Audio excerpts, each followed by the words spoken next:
আম পানাটা কিভাবে করবে যে দেখো, আমটাকে সেদ্ধ করে নিয়েছি, সেদ্ধ করে নিয়ে জলটা কিন্তু ফেলিনি, চোকলাটা ছাড়িয়ে এটার মধ্যে সেদ্ধ করেছি, ইন্ডাকশানেই করেছি। করে ওটার মধ্যে দেখো এই যে পাতলা পাতলা আটি হয়েছে, এর মধ্যে ভালো করে হাত দিয়ে আমি কষলিয়ে নিচ্ছি, মানে আটিটা বার করে নিচ্ছি, মাংসটাকে নিয়ে নিচ্ছি, আমের যে পাল্পটা রয়েছে নিয়ে বাদবাকি এটা বের করে দিচ্ছি।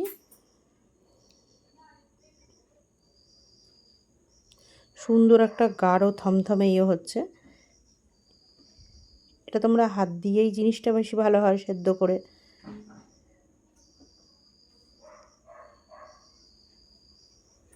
একই পদ্ধতিতে সব আমটা করেই নেব এরম করে।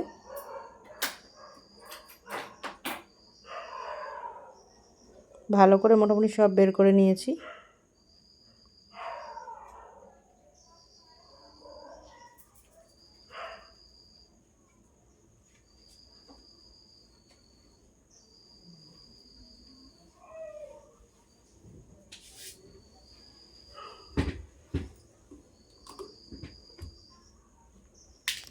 আর আছে কিনা দেখে নিচ্ছি।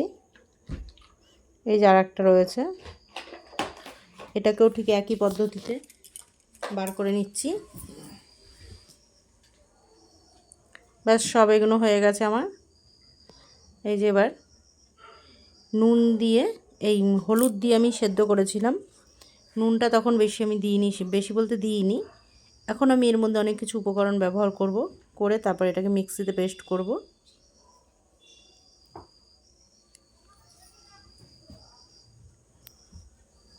বিট নুন,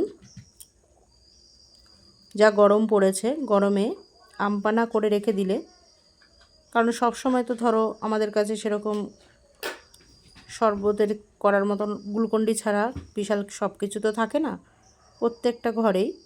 তো এই জিনিসটা আমের সিজনে একটু করে রেখে দিলে তোমরা স্টোর করেও রেখে দিতে পারবে। দিয়ে দিলাম গোলমরিচ,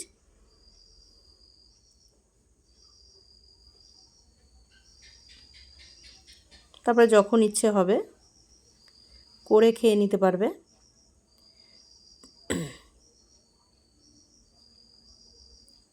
এবার আমি মিষ্টি দিচ্ছি, হাত দিয়ে ভাঙার চেষ্টা করছি, কিন্তু পুরোপুরি তো হবে না হাত দিয়ে।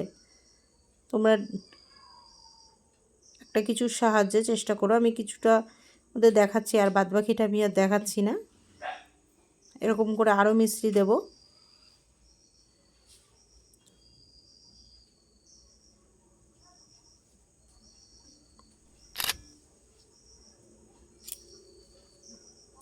এই যে দেখো, এর মধ্যে এবার দিয়েছি বাতাসা। এবার মিক্সিতে এই যে দেখো পেস্ট করতে দিচ্ছি। এই যে পেস্ট করছি, বারবার করেই করতে হবে, কারণ পুরো একবারে হবে না। কিছুটা হয়েছে, আবার ওই যে এখনও গোলমরিচের দানাগুলো রয়েছে। আমার এবারের মিক্সিটা একদম বাজে পড়েছে।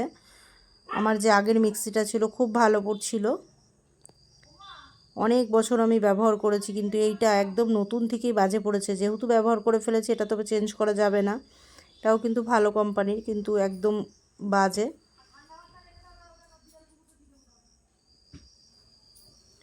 তো দেখো এইভাবে বারবার করে এখন আমাকে করতে হবে। যে কোনো মশলা করতে অনেকক্ষণ আমার সময় লাগে, করতে হয়। তো এগুলো দেখো আমি নিয়ে নিয়ে ভরে রেখে দিচ্ছি। এই যে এটা ক্যানের মধ্যে নিয়ে রেখে দিলাম, ফ্রিজে স্টোর করে রেখে দেবো।